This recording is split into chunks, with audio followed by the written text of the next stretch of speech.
Okay,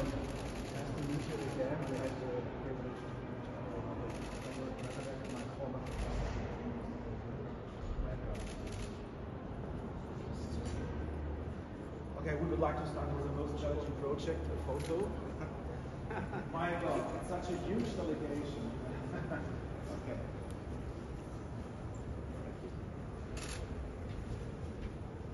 So, I think it's a very busy trip. You're just... Okay, good. Colleague from the SPD. Hi, Johannes Jungs for the DMV. Okay. Okay. Please take your seat. So you can sit down in the second row, please. If you're not part of the no, so please sit down at the second row. Come in, find out. Guests, it's our great pleasure to welcome you in the German Bundestag and in the conference room of the Foreign Affairs Committee in these very challenging times of war, conflicts and crisis in the very heart of Europe. Your country has gone through a lot in recent years, from a velvet revolution to a terrible war. The European Union has been a committed actor since the end of the war to stabilize the situation in your region. I'm deeply convinced the European Union needs to take more responsibility in the region. We fully support the EU mission to Armenia to monitor the security situation, promote confidence building, and enhance the security of the local population. Germany is, as you know, also a contributing nation to the mission. We would like to discuss with you the current situation in your country and the conflict with the aggressor Azerbaijan, as well as how we can help to further promote stability in your region. And not just stability, but also peace, democracy, and the rule of law. Let me also welcome the other members of your delegation, and we are very proud to have you here, such as Kandanyan, the Member of Parliament and my counterpart chairman, and also a member of the Armenian-German Friendship Group. Very warm welcome to you. Lilith Kirakosyan, Member of Parliament and also member of the Armenian-German Friendship Group. Paruya Ovyannisyan, the Deputy Foreign Minister, and Raphael Gevorgyan, Deputy Minister for Economic Affairs, and last but not least, Ambassador Viktor Ingibarian, a good friend for all of us. We have numerous colleagues from the Foreign Affairs Committee joining us today from almost all parties. They will introduce themselves individually during our open and constructive. Provide simultaneous translation if it's necessary.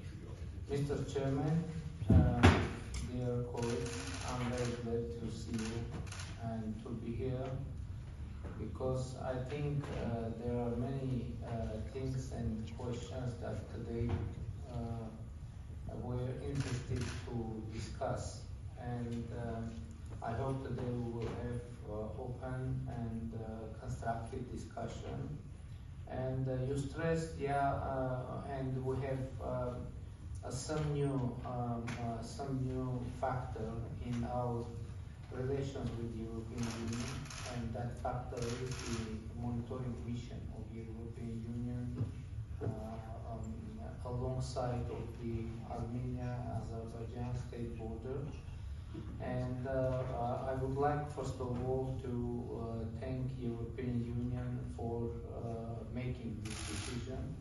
The decision was made initially. It was outcome of quadrilateral meeting in Prague when short-term mission arrived, and after that we requested for long-term mission, and we are thankful to the European Union for making such decision. in general, the situation in our country continues to be tense because of, first of all, the continuing blockade of Lachin corridor by Azerbaijan. And there is an unfortunate fact that despite the decision of International Court of Justice, Azerbaijan hasn't opened the Lachin corridor so far. And I would like to invite your attention that that decision of ICJ is legally binding, and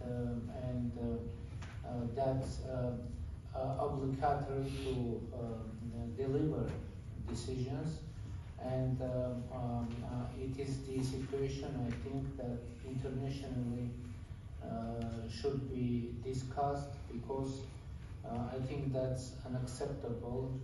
Leave without reaction the decision of International Court of Justice, especially when the humanitarian crisis in Nagorno-Karabakh is continuing, and the international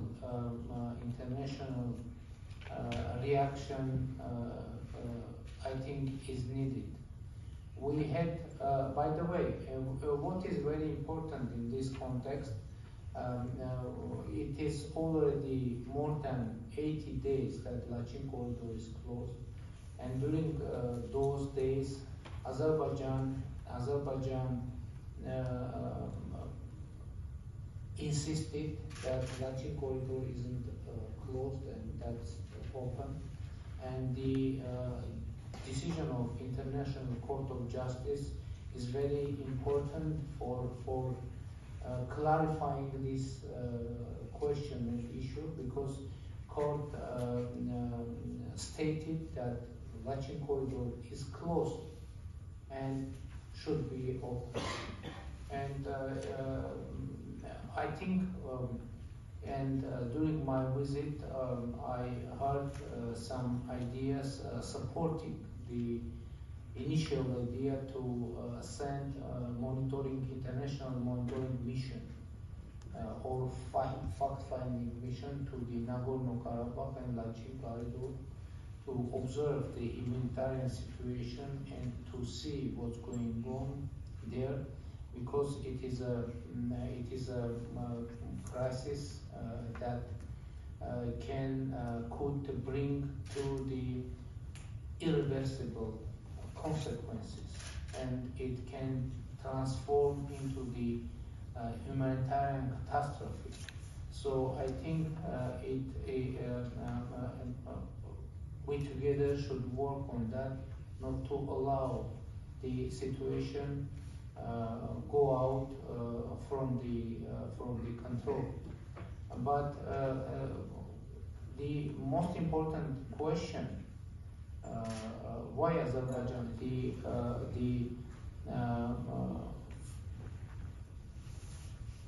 purpose of Azerbaijan to exercise ethnic cleansing in Nagorno-Karabakh and to make to cleanse Armenians from Nagorno-Karabakh. And I think the recent statement of the President Aliyev of Azerbaijan proves that, because Aliyev said that Lachin corridor is open for those Armenians who want to leave Karabakh, which I think automatically means that Lachin corridor is closed for those Armenians who live in Nagorno-Karabakh and who want to live there. So that is the core essence of the activities of Azerbaijan, and there are concerns that it is just beginning of the further escalation of situation in Nagorno-Karabakh, and maybe alongside of the Armenian-Azerbaijani border, because Azerbaijan is continuing to express aggressive ideas, aggressive rhetorics, and you know that last September Azerbaijan started large-scale aggression against Armenia, occupying more than 90 square kilometers territories, sovereign territories of Armenia. But from the other side, in the Prague, we reached through an agreement that Armenia and Azerbaijan recognizes each other territorial integrity and sovereignty on the basis of the Almaty Declaration of 1991, which means that the administrative borders between the Soviet republics became state borders due to declaration of Almaty, which was about the establishment of Commonwealth. It was actually about the destruction of the Soviet Union and transferring it into the Commonwealth of independent states. And the old, not all, but 13 former Soviet Union countries agreed that they will the administrative borders are transforming into state borders. But despite that, and by the way, we agreed in Prague as well that our delimitation process of the border between Armenia and Azerbaijan will be based on the Almaty, the same agreement. And the surprise was that after that, President of Azerbaijan declared that the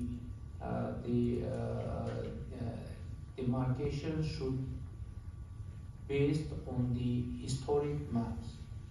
And you know, it's very difficult to explain what does it mean, historic maps.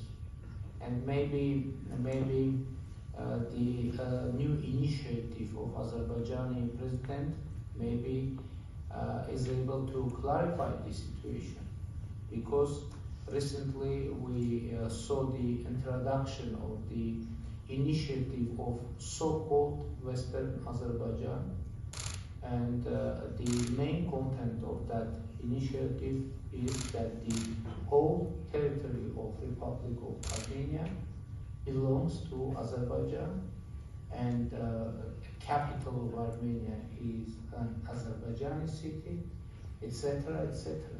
So our assessment is that all those things, the blockade of Lachin corridor, the initiative of so-called Western Azerbaijan,